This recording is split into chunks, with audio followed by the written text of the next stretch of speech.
Government కాలంలో పడేసారు మా tiffin బండి. ఎవరు పడేసినారు?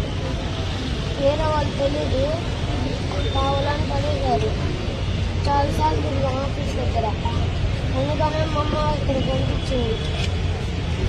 తెచ్చుకోవడం పట్టు అవుతుంది. అందుకని మా అమ్మ దేనికి? ఎందుకంటే టిఫిన్ బండి ఎక్కడ పెట్టినట్లేదు అని తెచ్చుకోవడం పట్టు అవుతుంది. అందుకని నేను వచ్చాను. మీ నాన్న ఏం చేస్తున్నాడు? లారీకి వెళ్తాడు. మరి పడుచుకోడా? ఇప్పుడు ఆ బండి పెట్టుకోవడానికి లేదా? టిఫిన్ బండి కావాలి. పెట్టుకోవడానికి కావాలా? ఎక్కడ పెట్టావరా? ఏ హాస్పిటల్ దగ్గర? గవర్నమెంట్ హాస్పిటల్ దగ్గర. అందులో ఏం రాశావు? చూపి పేపర్ చూపించావు.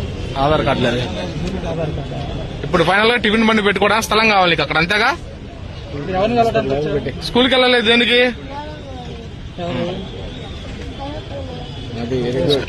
స్కూల్కి వెళ్ళలేదా? స్కూల్కి వెళ్ళి వచ్చేసారు. ఇటు ఓకే రైట్.